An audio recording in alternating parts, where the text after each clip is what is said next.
लेकिन प्लीज आराम से बात सुनेंगे, वरना चीखना पड़ेगा, किसी की बात सुनाई नहीं देगी। मैं आपके जज्बे की कदर करती हूँ। तशरीफ रखें प्लीज।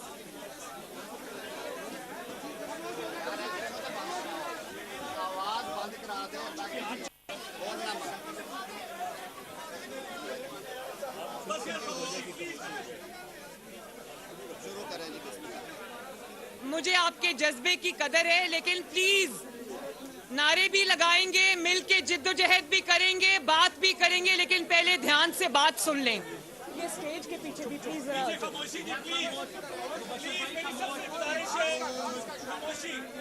मेरे काले कोट वाले बहनों और भाइयों, मेरा फख्र हो आप लोग। आप सबको मेरी तरफ से अस्सलाम वालेकुम।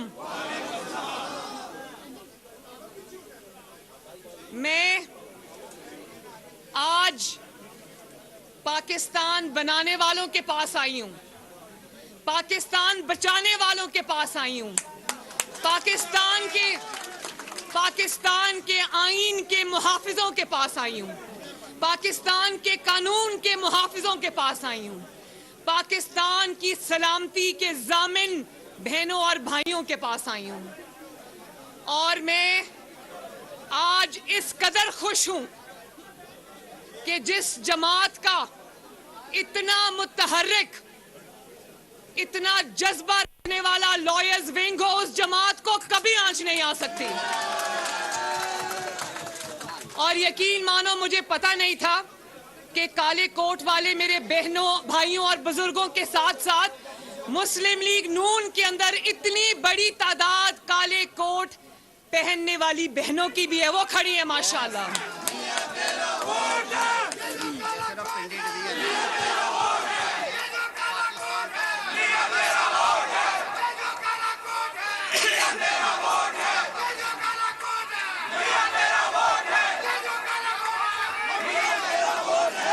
और मुझे इस बात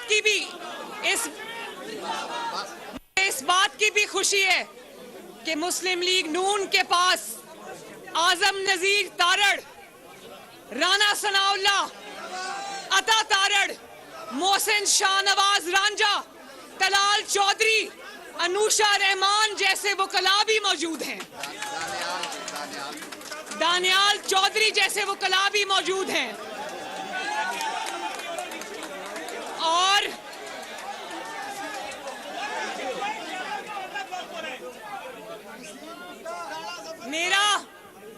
मेरा आज पहला डायरेक्ट इंटरैक्शन है आपसे,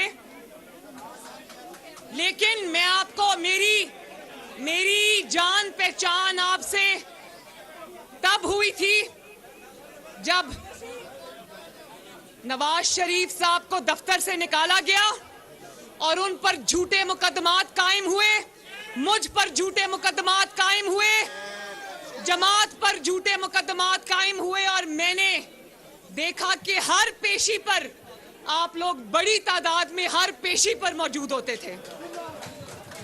और मुझे ये भी याद है जब मुझे कोट लखपत जेल से लाया जाता था, गर्मी का मौसम था, आपके पसीने से अदालत के फर्श जो है वो पानी पानी हुए होते थे। मैं आप सबकी बहुत बहुत शुक्रगुजार हूं, बहुत मेहरबानी आपकी। और अभी मैं जब कन्वेंशन के अंदर आ रही थी तो मैंने एक प्लेकार्ड देखा जो एक वकील ने उठाया हुआ था। उन्होंने लिखा हुआ था कि ये मोहब्बत भरा ट्रक हमारी बहन मरियम नवाज के लिए। हमारे पास वो वाले ट्रक नहीं है जो फवाद चौधरी साहब के पास है। हमारे पास सिर्फ वो ट्रक तहरीके इंसाफ के पास है। हमारे पास तो आइन का ट्रक है, कानून का ट्रक है, वकला का ट्रक है, काले कोट वालों का ट्रक है।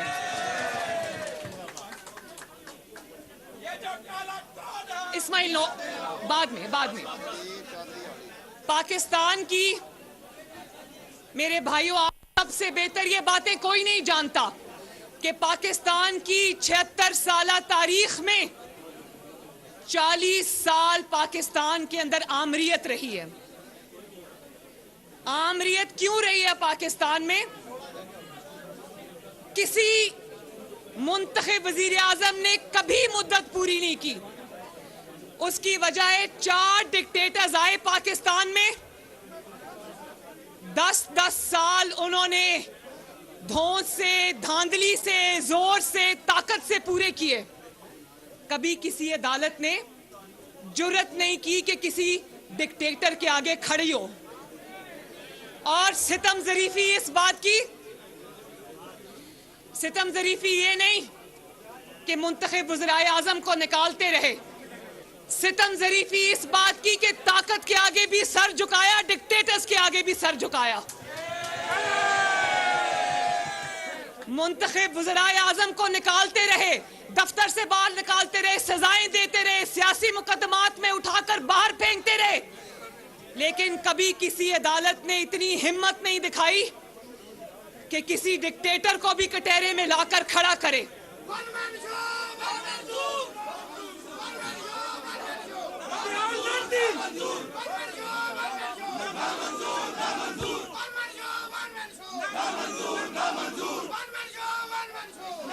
और सितम ज़रीफी ये नहीं कि डिक्टेटर्स के आगे खड़े नहीं हुए, उनके आगे बंद नहीं बांधा। सितम ज़रीफी ये कि उनको वैलिडेशन दी, उनको कहा डट के हुकूमत करे, कभी पीसीओ, कभी एलएफओ।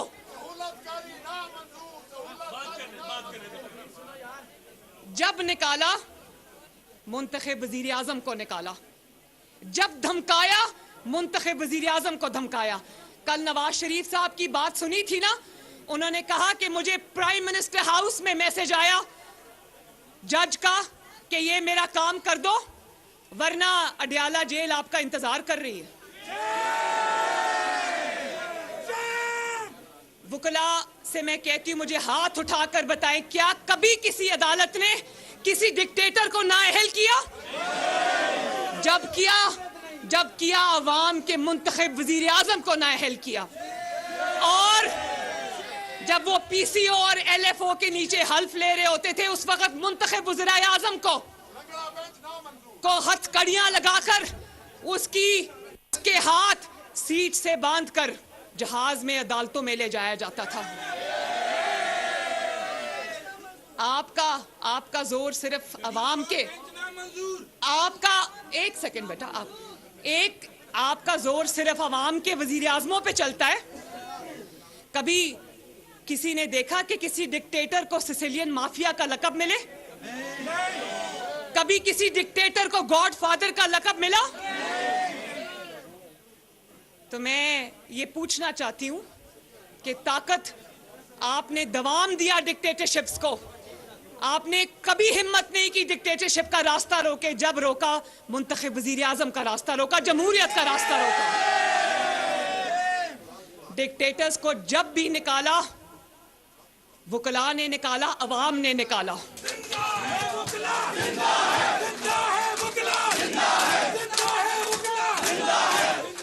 और आप सब लोग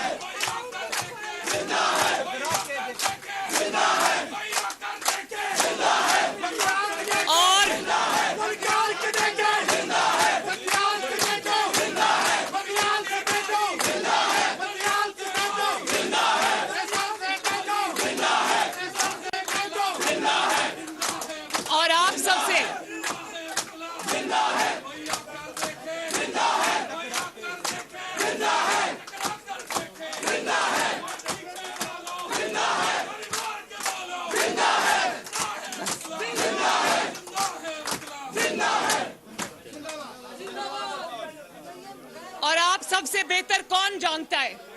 आप उस जिद्दोजहद में नवाज शरीफ और सियासी क़यादत के साथ शामिल रहे हैं। जब मुशर्रफ डिक्टेटर ने, अब वो अल्लाह ताला के पास चला गया है, तो वो मामला भी अल्लाह ताला के पास चला गया है। जब उस डिक्टेटर ने पाकिस्तान की सबसे बड़ी अदालत के चीफ जस्टिस को बालों से पकड़कर, बाल खींचकर घसीटा था शाराए दस्तूर के ऊपर, और with a stroke of pen 60 जजों को घर में भेज दिया। ना सिर्फ घर भेजा बल्कि घरों में कैद कर दिया, घरों में मैसूर कर दिया। तो उस वक्त वो जजेस को छुड़ाने कौन आया था? उस वक्त प्लीज एक मिनट, प्लीज नारेबाजी बाद में, प्लीज बात के अंदर तसलसल नहीं रहेगा तो बात नहीं हो सकेगी। उस वक्त भी अदलिया को एक डिक्टेटर के जुल्म से बचाने के लिए नवाज शरीफ एक अवामी वजीर आजम सामने आया, अवाम का नुमाइंदा सामने आया और वकला ने साथ दिया और अदलिया बहाल हुई, जजेस बहाल हुए, अदल बहाल हुआ। तो मैं और आप ये देखें कि पाकिस्तान की तारीख में पहली मर्तबा एक जज ने जुर्रत की, अल्लाह ताला उसको करवट करवट जन्नत नसीब करे, सेठ वकार,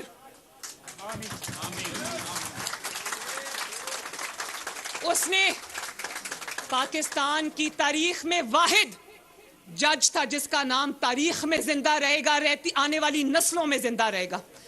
उसने जुर्रत की और मुशर्रफ को, डिक्टेटर को सजा सुनाई। फिर क्या हुआ? फिर इन्हीं अदालतों की नाक के नीचे वो अदालत जिसका जज सेठ वकार था, उस अदालत को लपेट दिया गया। उस अदालत को सफाई हस्ती से मिटा दिया गया। ये 1970 या 60 की बात नहीं करी, अभी चंद साल पहले की मैं बात कर रही हूं। और फिर जब ये अभी वो भी बात करते हैं, जब ये अभी केस चल रहा था इलेक्शन का अदालत में, तो मैं टीवी देख रही थी। मुस्लिम लीग नून का वकला कन्वेंशन जारी है। चीफ ऑर्गेनाइजर मुस्लिम लीग नून मरियम नवाज वकला कन्वेंशन से खिताब कर रही हैं। उन्होंने कहा कि आप वकला की वजह से हमारी जमात पर कोई आंच नहीं आ सकती है। नवाज शरीफ पर झूठे मुकदमात बनाकर उन्हें हुकूमत से निकाला गया।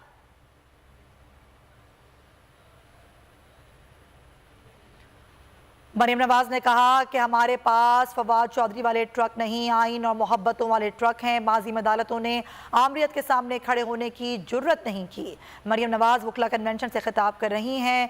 कहा, नवाज शरीफ को वजीर आजम हाउस में पैगाम मिला, अदालतों का जोर महज मुंतखब वज़राए आजम पर ही चलता है।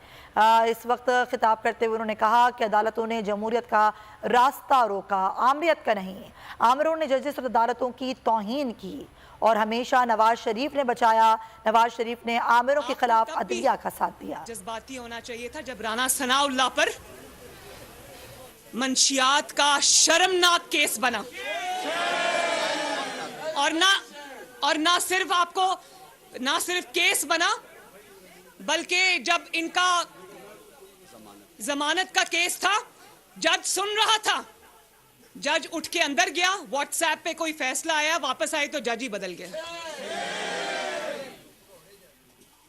और जब पूरी मुस्लिम लीग नून को चुन चुन के, ये तलाल चौधरी आपके सामने यहां बैठा है, चुन चुन कर सच बात करने पर, हक बात करने पर, जमहूरियत की बात करने पर, आइन और कानून की बालादस्ती पर चुन चुन के या तो नाअहल किया गया, इलेक्शन से बाहर रखा गया, या फिर उनके ऊपर जुल्म और ज्यादती की गई, कहा गया तहरीके इंसाफ ज्वाइन करो या फिर पार्टी का टिकट छोड़ दो।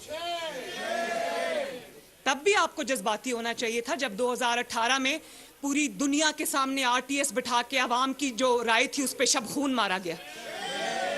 नवाज शरीफ का जीता हुआ इलेक्शन इमरान खान की झोली में फेंक दिया गया। तब आप जज्बाती नहीं हुए?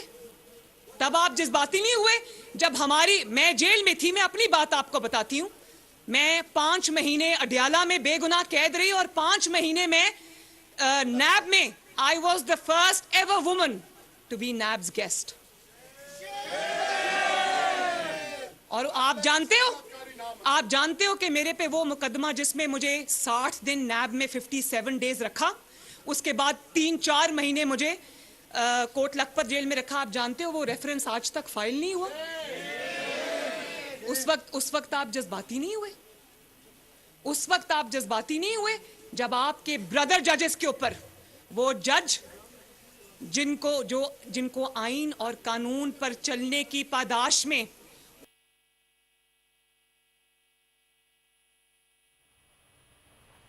चीफ ऑर्गेनाइजर मुस्लिम लीग नून मरियम नवाज वकला कन्वेंशन से खिताब कर रही हैं। उन्होंने कहा हमेशा अदलिया का नवाज शरीफ ने साथ दिया, माजी में अदालतों ने आमरीत के सामने खड़े होने की जुर्रत नहीं की। मरियम नवाज ने खिताब करते हुए ये भी कहा कि हमेशा अदालतों का जोर महज मुंतखब वज़राए आज़म पर ही चलता है। मुस्लिम लीग नून की चीफ ऑर्गेनाइजर मरियम नवाज वकला कन्वेंशन से खिताब कर रही हैं। उन्होंने ये भी कहा कि आमिरों ने जजेस और अदालतों की तौहीन की और हमेशा नवाज शरीफ ने आमिरों के खिलाफ अदलिया का साथ दिया। मरियम नवाज ने कहा कि जस्टिस सेठ वक़ार का नाम उनके इंसाफ की वजह से तारीख में जिंदा रहेगा। आईन और कानून की बात करने वालों को इलेक्शन से बाहर रखा यहीं से आपको पूरा मुकदमा समझ आ जाएगा। जो 3-4 जजेस इमरान खान के साथ खड़े और वो बाकी अक्सरियत जो आइन के साथ और कानून के साथ खड़ी, आप उनकी क्वालिटी देख लें, आपको फर्क पता चल जाएगा हक पे कौन है और गलत बात कौन कर रहा है।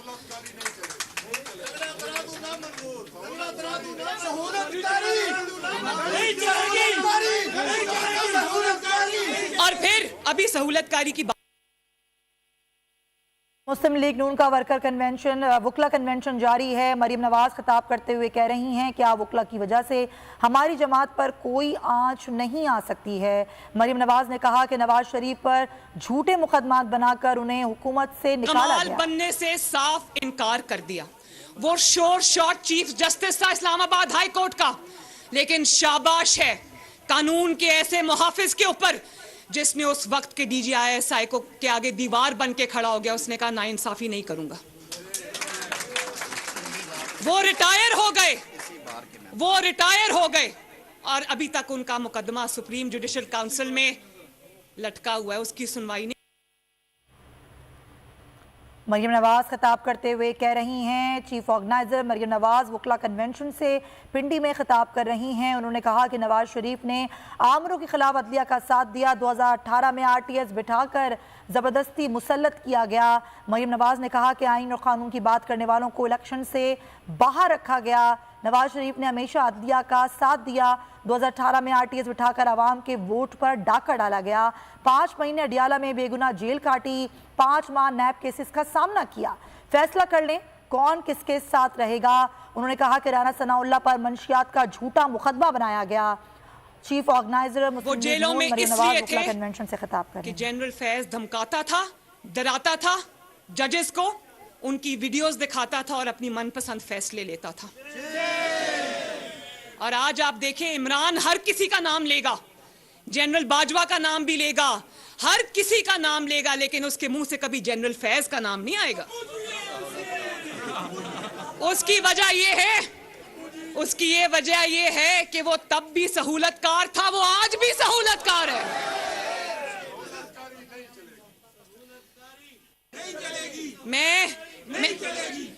मैं चीफ जस्टिस से ये कहना चाहती हूं कि आप जानते हैं, आप समझते हैं इस बात को कि किसी आइडियोलॉजी के लिए, किसी नजरिए के लिए, किसी असूल के लिए जेल जाना कितने बड़े फख्र की बात है।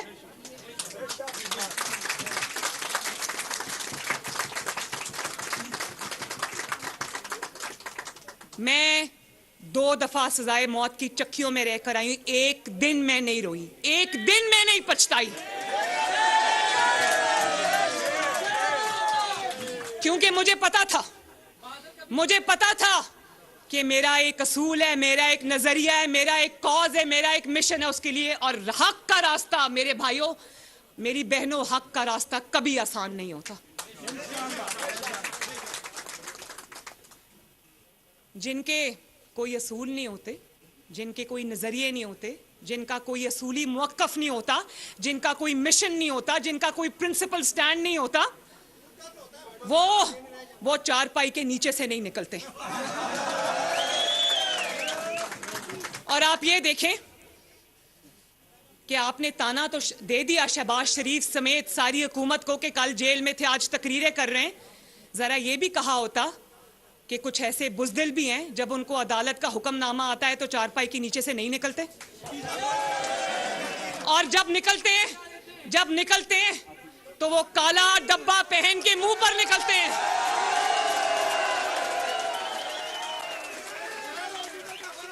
वो जैसे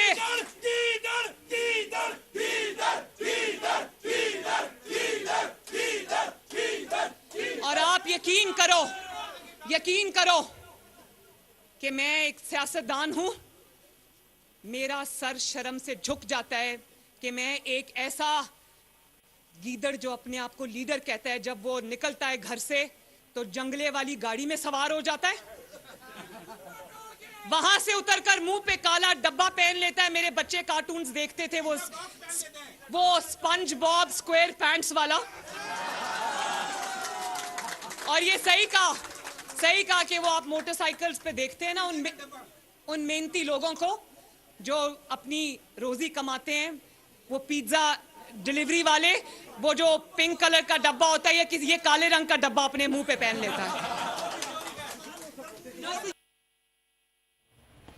वकला कन्वेंशन मुस्लिम लीग नून का जारी है। मरियम नवाज कह रही हैं फैसला कर लें कौन किसके साथ रहेगा। मुझ पर झूठे मुकदमात बनाए गए, मैंने जेल भी काटी, मैं कभी रोई नहीं। उन्होंने कहा कि राना सनाउल्लाह पर झूठा मंशियात का मुकदमा बनाया गया। ये भी कहा मरियम नवाज ने कि 2018 में आरटीआई सिस्टम बिठाकर आपके वोट पर डाका डाला गया। चीफ ऑर्गेनाइजर मुस्लिम लीग नून मरियम नवाज वकला कन्वेंशन से खिताब कर रही हैं। उन्होंने कहा कि वकला हमारा फ़ख्र हैं, मैं पाकिस्तान बनाने और बचाने वालों के पास आई हूँ, फैसला कर लें कि कौन किसके साथ है। हमने वो जानते हुए भी वो मुकदमे भुगते। हमारी 200 से जायद पेशियां हैं, 150 से जायद पेशियां तो मैंने अपने बाप का हाथ पकड़कर मैं पेश हुई हूं अदालतों में। और कौन सी अदालत है जिसमें मुस्लिम लीग नून नहीं रुलती रही, चाहे वो सेशन कोर्ट्स हों, चाहे वो नैब कोर्ट्स हों, चाहे वो हाई कोर्ट्स हों, चाहे वो सुप्रीम कोर्ट्स हों। दुनिया की कोई अदालत नहीं है जिसमें मुस्लिम लीग नून को चक्कर आपने नहीं लगवाए। फिर भी गलत सजाएं भी काटी, लेकिन कानून के सामने पेश होकर एक नया प्रेसिडेंट सेट किया। ये वही करते हैं, आपसे सब बेहतर जानते हैं आप लोग, ये वही करते हैं जिनका दामन साफ होता है। जिनका दामन साफ नहीं होता ना, वो कहते हैं। कल मैं देख रही थी नैब ने जब बुलाया पिंकी पीरनी को, तो उन्होंने आगे से कहा कि वो कोई पब्लिक ऑफिस होल्डर नहीं है। तो मरियम नवाज शरीफ कौन सी पब्लिक ऑफिस होल्डर थी? सरीना ईसा साहिबा कौन सी पब्लिक ऑफिस होल्डर थी? जब बात आती है, जब ये साइफर का ड्रामा किया इसने झूठा, तो वो देखा ऑडियो में, वो पीरनी साहिबा कह रही हैं कि अरसलान बेटा सबको गद्दारी में छुपा दो और गद्दारी से लिंक कर दो। और बात ये कि जब हीरे की अंगूठियां 5-5 कैरेट की अंगूठियों का हिसाब मांगो, जब तोशाखाना की चोरियों और डाकुओं का हिसाब मांगो, तो वो खातूने खाना बन जाती है। मैंने तो नहीं कहा कि मैं पब्लिक ऑफिस होल्डर हूं। जब आप पे कोई झूठा इल्जाम लगता है, आपका पहला इंस्टेंट रिएक्शन क्या होता है? आपका रिएक्शन ये होता है कि कर लो मेरा हिसाब, कर लो मेरी अगली पिछली नस्लों का हिसाब। हमें कहा जाता था कि अगर जुर्म नहीं किया तो तलाशी क्यों नहीं देते? तो हमने तो तलाशी दी, 5 साल 6 साल तलाशियां देते आए, निकला फिर भी एक इकामा। अब ये जरा बात उधर भी अप्लाई करो ना, जो जब से मुकदमात शुरू हुए तब से घर से नहीं निकलता। उसकी वजह है क्योंकि वहां पर इकामा का केस नहीं है, वहां बेटे से तनख्वाह लेने का केस नहीं है, वहां बाप के साथ खड़े होकर स्टांस लेने का केस नहीं है, वहां सारे केसेस असल है। टेरियन वाइट जो बच्ची अपनी है उसको डिक्लेयर नहीं किया, पूरी कौम से झूठ बोला और बार बार इलेक्शंस लड़े, वो फॉर्म्स फिल किए और उस औलाद को डिक्लेयर नहीं किया, कौम से बेढिठाई से झूठ बोला और कई साल से बोलता आ रहा है। और आज उसको पता है कि कोर्ट में पेश हो गया तो ना निगल सकता है ना उगल सकता है। तुम्हारी जाती जिंदगी से मुझे कोई सरोकार नहीं, तुम अपनी जाती जिंदगी में जो भी करते हो मैं उस पर बात नहीं करती, लेकिन ये झूठ तुमने जाती जिंदगी में नहीं बोला, ये झूठ तुमने कौम से बोला है। इसका तो हिसाब होगा।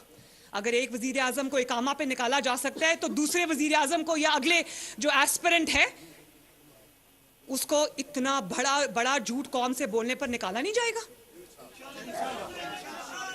और फिर तोशाखाना का केस, लोगों को बाकी सब ने 75 साल में तोशाखाना के तोहफे कानून के मुताबिक खरीदे। ये पहला वजीर आजम है जिसने ना सिर्फ उसने बल्कि उसकी घरवाली ने भी तोशाखाना के तोहफे जो है वो चोरी किए। और ना सिर्फ एक मिनट ना सिर्फ वकला कन्वेंशन जारी है। मरियम नवाज ये कह रही हैं कि कौम से झूठ बोला है आपने, जाती जिंदगी पर मैं किसी की बात नहीं करती, लेकिन कौम से झूठ बोलने का हिसाब देना होगा।